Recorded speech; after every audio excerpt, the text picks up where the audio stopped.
Absolutely not. I will not have this kind of loitering in my hospital. The voice was as cold and sterile as the polished marble floor. Every head in the pristine lobby of St. Jude's General turned.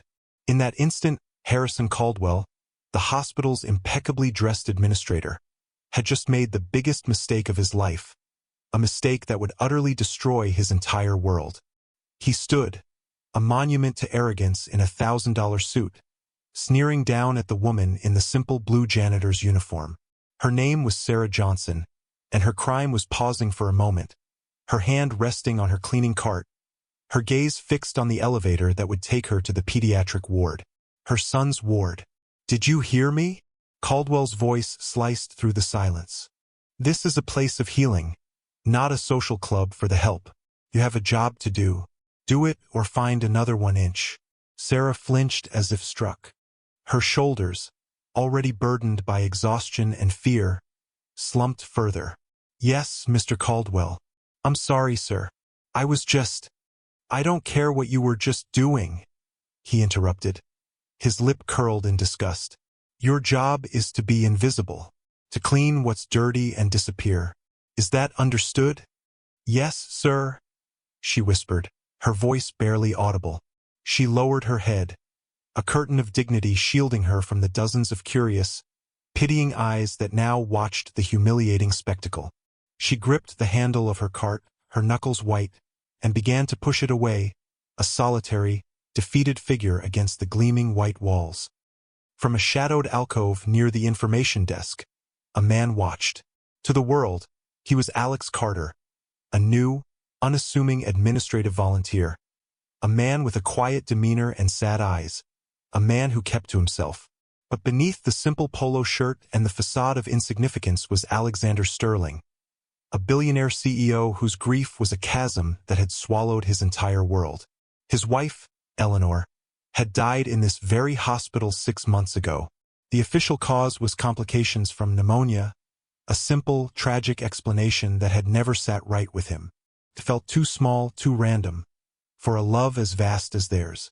And so, he had shed his identity like a heavy coat, trading the boardroom for the back offices, determined to walk the same halls, breathe the same air, and find the truth he was certain was being hidden from him.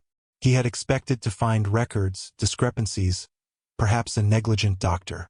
He had not expected to find Sarah Johnson. And as he watched Caldwell's casual cruelty, a feeling he hadn't experienced since Eleanor's death, a hot, righteous anger, began to smolder in the frozen wasteland of his heart. He saw not just a janitor being berated, but a fundamental injustice playing out before him, a gross imbalance of power that felt deeply, terribly wrong. He saw the cold, sterile efficiency of the hospital embodied in Caldwell, and the quiet, suffering humanity of its patients embodied in the woman being pushed back into the shadows.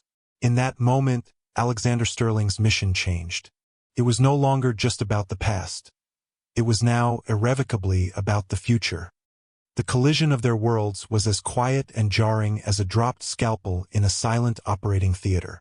A few days after the lobby incident, Alex was tasked with sorting old patient files in a dusty basement archive, a mind-numbing task he welcomed for the solitude it provided. He heard a soft sniffle from behind a towering shelf of records. Peeking through a gap, he saw her. Sarah Johnson was sitting on an overturned crate, her face buried in her hands, her shoulders shaking with silent sobs. The harsh fluorescent light caught the glistening tracks of tears on her dark skin. Her uniform, usually so neat, was rumpled, and a faint scent of bleach and sorrow hung in the air. For a long moment, he simply stood there, an intruder on a private grief he had no right to witness. The old Alexander would have retreated, would have considered it none of his business. But the man who had watched her public humiliation, the man who was now living in the shadows himself, felt a strange and powerful pull to bridge the distance between them. He cleared his throat softly, not wanting to startle her. "Excuse me?" Sarah's head shot up. Her eyes were wide and red-rimmed, and she hastily wiped at her cheeks with the back of her hand, a flush of embarrassment coloring her features. "Oh, I'm sorry. I didn't know anyone was down here. I'm on my break. I'll go." She started to stand, her movements hurried and defensive, as if expecting another reprimand. "No, please," Alex said, his voice gentler than he intended. He stepped out from behind the shelf. "Don't go. I'm Alex. I'm a volunteer here." He offered a small, hesitant smile. "Are you all right?" It was a foolish question. Of course, she wasn't all right, but it was the only one he could think of. She looked at him, her gaze assessing. She saw no judgment in his eyes, only a quiet concern that seemed genuine. She sank back onto the crate, a wave of exhaustion washing over her. It's my son," she said, the words a painful whisper. "Leo. He's a patient here, in the pediatric ward. His breathing, it's getting worse." An invisible cord tightened around Alex's chest. The pediatric ward. He had avoided that floor, the sounds of children a painful reminder of the family he and Eleanor had dreamed of. "I'm so sorry to hear that," he said, the platitude feeling hollow and useless. "Mr. Caldwell," she continued, her voice trembling with a mixture of fear and anger. "He wrote me up today, said I was taking too many unscheduled pauses on the 3rd floor. But that's where Leo is. I just needed to stand outside his door for a minute, just to listen, to make sure I could hear his monitor beeping." Her composure finally broke, and a fresh wave of tears spilled down her cheeks. "He said, one more infraction and I'm fired. If I lose this job, I lose our insurance. And without that, I don't know what we'll do." The raw terror in her voice was a physical thing, a living entity in the cold, dusty room. Alex felt it seep into his bones. This wasn't just about a cruel boss. It was about a system that held a mother's love for her sick child in contempt, a system where a moment of fear could cost you everything. He looked at her worn-out shoes, the fraying cuffs of her uniform, and then thought of Caldwell's polished Italian loafers and custom-tailored suit. The chasm between their worlds was obscene. He knew then that he couldn't simply observe. He had to act. He had to understand. He had to find the rot at the core of this place, not just for Eleanor, but for Sarah, and for the little boy on the 3rd floor whose life depended on it. His investigation began in earnest. During the day, Alex performed his menial tasks, his eyes and ears open. He charted the nurses' overtime hours, noting the exhaustion etched on their faces. He saw the supply closets, which seemed to be stocked with cheaper, off-brand medical supplies he didn't recognize. He observed Sarah from a distance, a silent guardian she never knew she had. He saw the way she'd leave a small, folded paper animal on the bedside table of a sleeping child, the gentle way she'd hum a quiet tune while polishing the floors, a melody of hope in the sterile corridors of sickness. She was more than a janitor. She was a quiet, constant source of grace in a place that was steadily being stripped of it. At night, he would return to his cavernous, empty penthouse, the city lights glittering below like a galaxy he no longer belonged to. There, he shed the skin of Alex the volunteer and became Alexander Sterling, the titan of industry. He leveraged his immense resources, hiring a team of discreet private investigators to dig into St. Jude's finances, its supply chains, its board members. He wanted to know everything. His first breakthrough was small, but it was a start. He overheard 2 nurses complaining about the new disinfectant. "It's like cleaning with scented water," one said, her voice laced with frustration. "I have to go over the same surface 3 times to feel like it's actually clean." Alex made a note of the brand name. That night, a few keystrokes on his laptop revealed the truth. The hospital, under Caldwell's new efficiency and profitability initiative, had switched suppliers 3 months prior. The new disinfectant was a third of the price and, according to several independent lab reports he quickly found, barely met minimum federal standards for hospital use. It was the same brand of cleaning solution Caldwell had accused Sarah of wasting during his first public tirade against her. The connection clicked into place with sickening clarity. Caldwell wasn't just a bully. His greed had tangible, dangerous consequences. He was cutting corners on the very things that kept patients safe, and then punishing the staff who were forced to work with his shoddy materials. A few days later, Alex found Sarah on her lunch break, sitting on a bench in a small, neglected courtyard, staring blankly at an uneaten sandwich. Her son, Leo, had had a bad night. Alex sat down beside her, not speaking at first, simply offering his presence as a quiet shield. He had brought 2 cups of coffee from the good cafe down the street, not the sludge from the hospital vending machine. He handed one to her. She looked up, surprised, a flicker of gratitude in her tired eyes. "Thank you, Alex. You didn't have to do that." "I wanted to," he said simply. He watched as she took a sip, the warmth of the cup seeming to lend her a small measure of strength. She finally looked at him, a question in her gaze. "Why are you so kind to me?" It was a simple question, but it disarmed him. Why was he? Because in her, he saw a strength and integrity that shamed his own withdrawn grief. Because her fight for her son reminded him of the fight he had failed to win for his wife.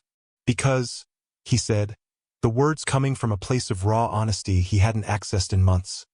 "I think people who work the hardest and care the most are the ones who get treated the worst. And I don't think that's right." A fragile trust began to form in that forgotten courtyard. Sarah started to talk, not just about Leo's illness, a rare congenital respiratory condition that made every breath a battle, but about her life. She spoke of the 2 buses she took to get to the hospital every day, the night shift she worked at a diner after her shift at St. Jude's ended, the constant, gnawing fear of bills and medical debt. She never complained. She stated the facts of her life with a weary resignation that was more heartbreaking than any outcry. Alex listened, his anger at the injustice of it all solidifying into a cold, hard resolve. He began to leave anonymous donations for the pediatric ward's Sunshine Fund, ensuring there were new toys and books. He used a dummy corporation to pay off the hospital's most aggressive collection agency, anonymously erasing the debts of dozens of struggling families, including Sarah's.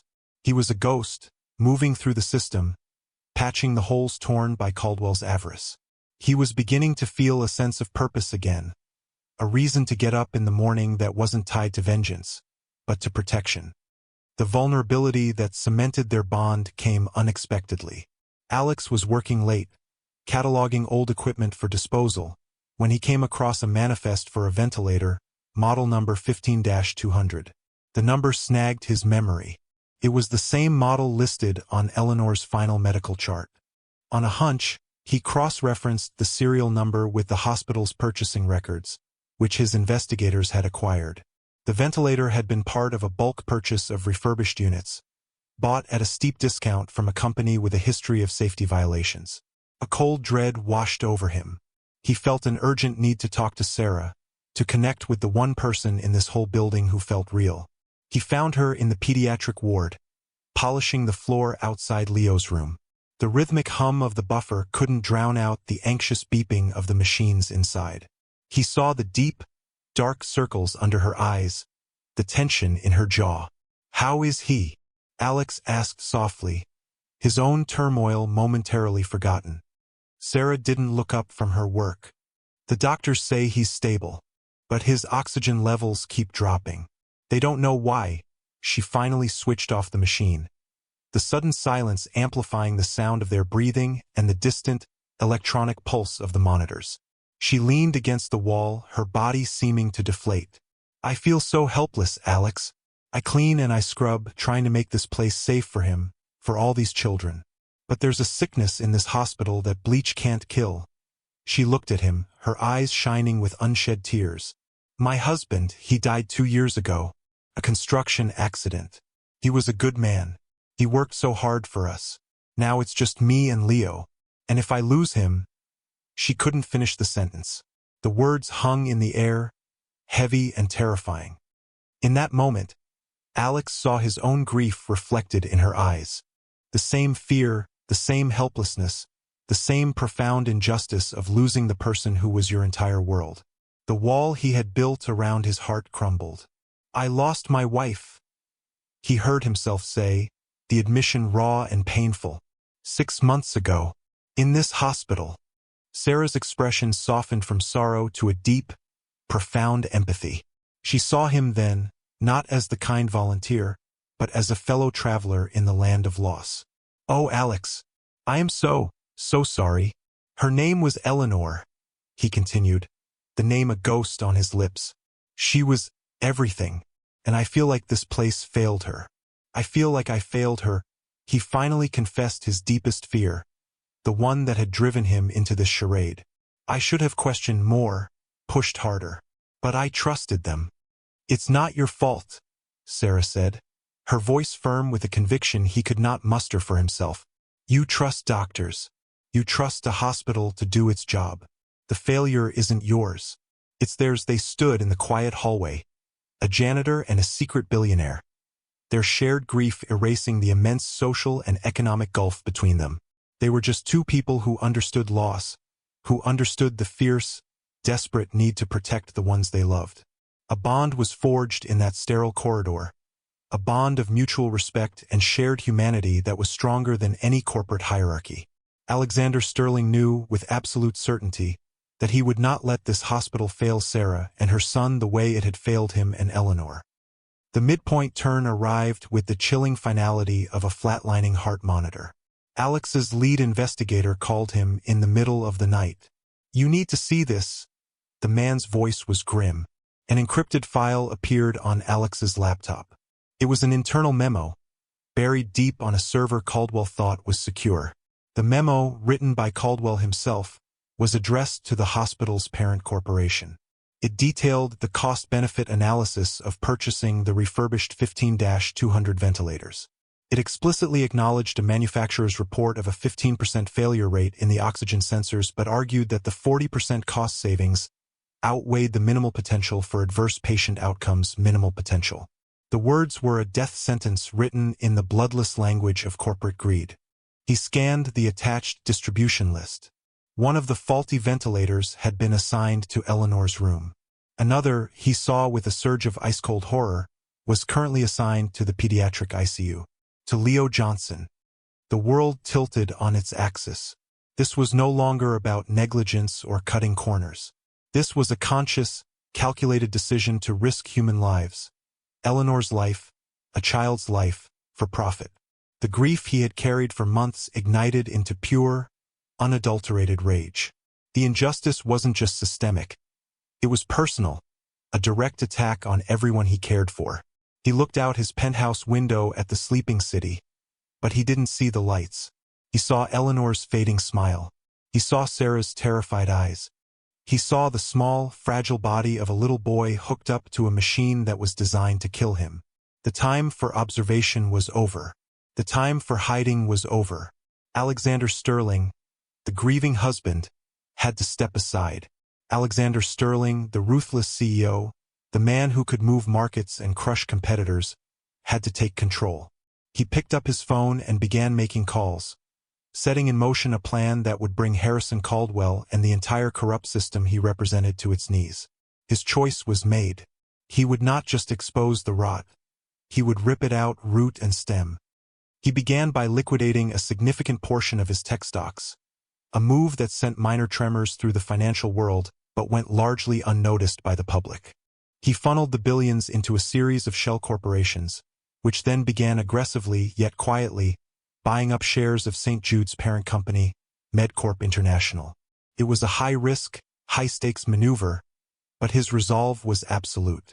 While his financial army moved in the shadows, he continued his role as Alex the volunteer, his calm exterior a perfect mask for the storm raging within. He used his access to copy files, document the nurses' complaints, and gather first-hand accounts of supply shortages. He was building an arsenal of evidence, each piece a nail for Caldwell's coffin. He saw Sarah every day, the strain on her face deepening as Leo's condition remained precarious. He offered her what comfort he could, a shared coffee, a listening ear, the silent promise of a protector she didn't know she had. He felt a desperate urgency, a race against time, with Leo's fragile life as the prize. Every beep of a monitor, every hushed conversation between doctors, sent a jolt of fear through him.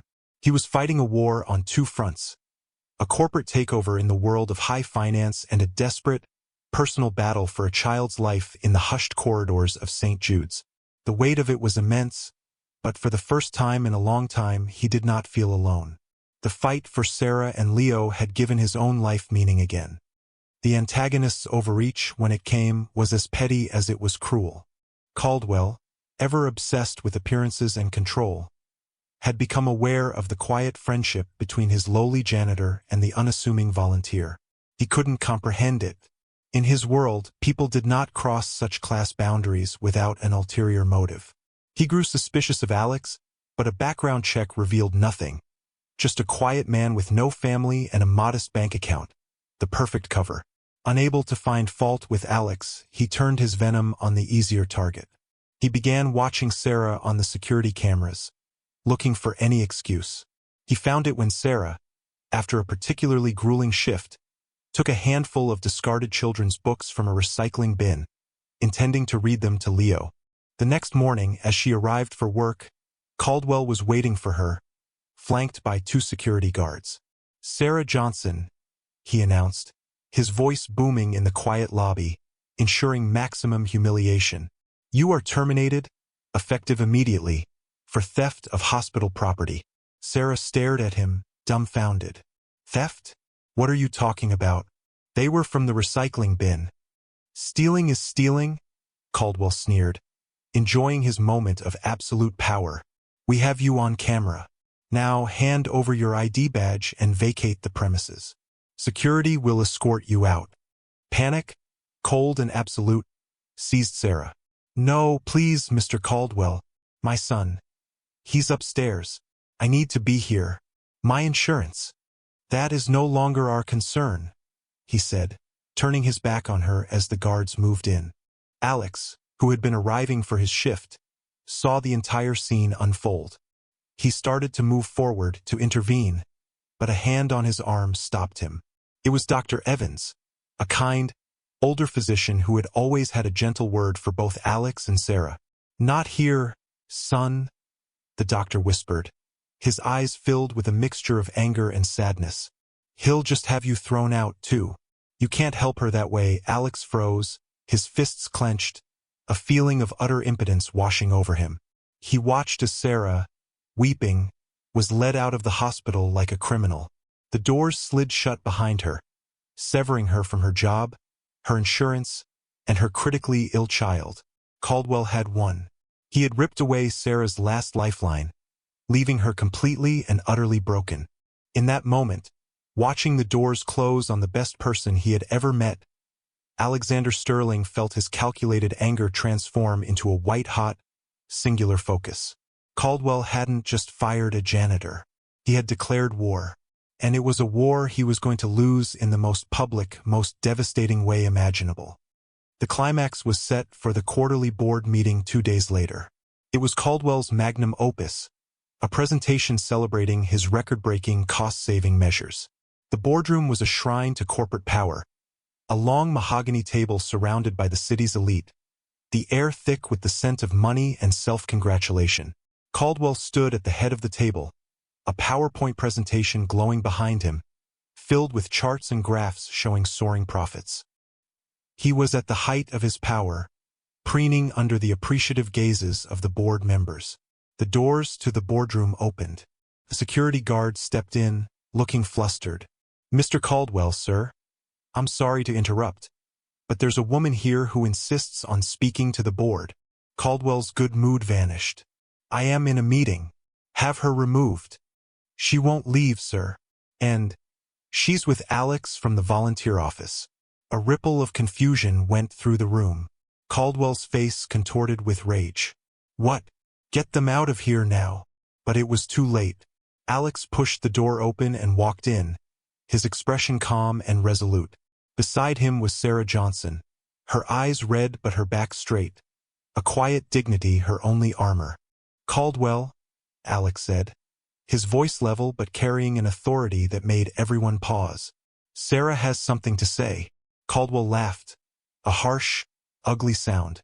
"She has nothing to say. She's a thief I fired 2 days ago. And you," he pointed a trembling finger at Alex, "who the hell do you think you are? You're a nobody, a volunteer. Security." "That's where you're wrong." Alex's voice dropped, and the room fell silent. He walked slowly toward the head of the table, his gaze never leaving Caldwell's. "My name is not Alex Carter. It is Alexander Sterling." A collective gasp swept through the room. The name was legendary. The man on the cover of business magazines, the tech mogul, the recluse. They stared from the shabby volunteer to the face they knew from the news, the recognition dawning with shocking speed. "My wife, Eleanor Sterling, died in this hospital, and I am this hospital's single largest benefactor."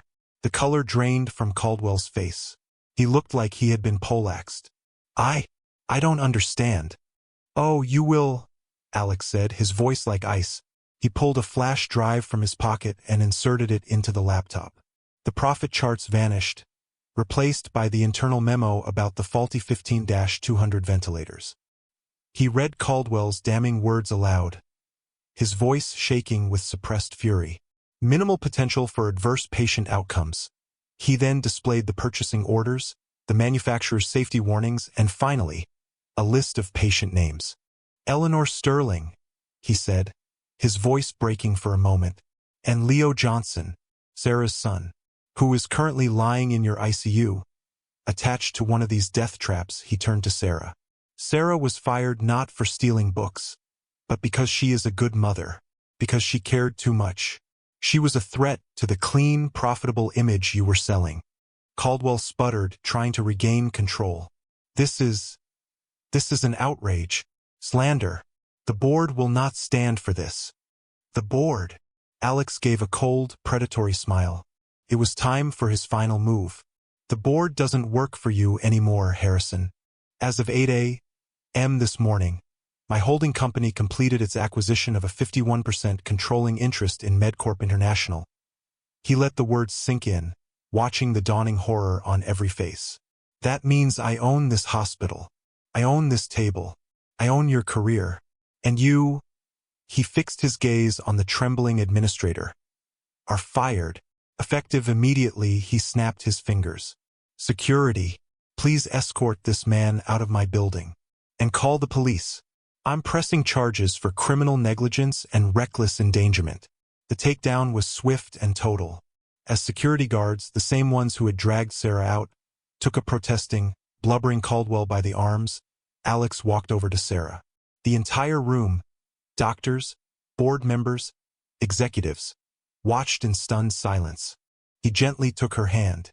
"Mrs. Johnson," he said, his voice now filled with a deep, quiet respect, "I am creating a new position at this hospital, head of the Patient Advocacy Board. It will have full oversight over all hospital procedures and purchasing, with the power to veto any decision that prioritizes profit over patient safety. The position comes with a 6-figure salary and full, comprehensive healthcare benefits for you and your family.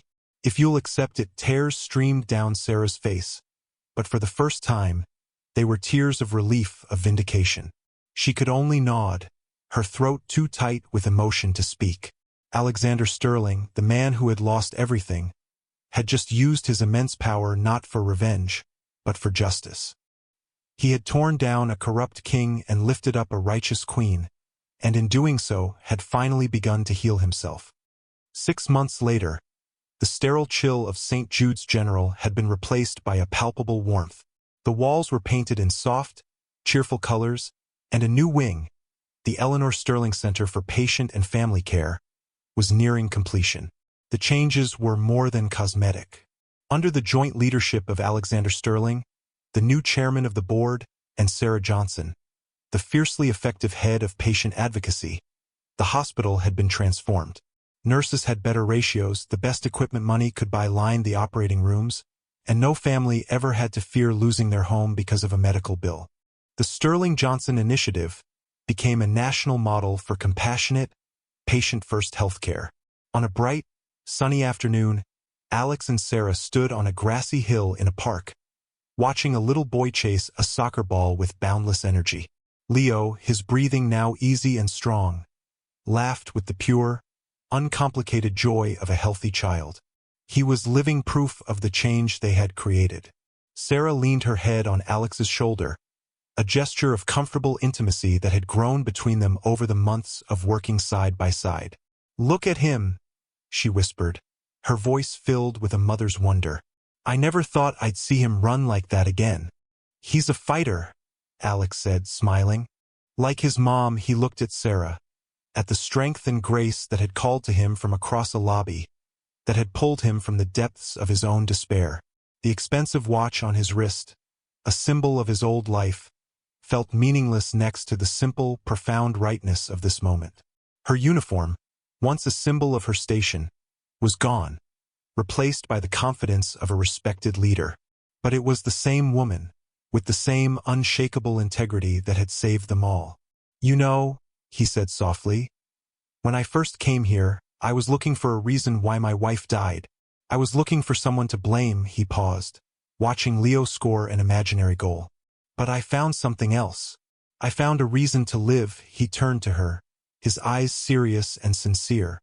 "You and Leo, you gave me that." Sarah's smile was his answer, a promise of a future built not on wealth or power, but on empathy, justice, and a shared love that had risen from the ashes of unimaginable loss. Their new beginning was just starting, a testament to the simple, unshakable truth that the measure of a person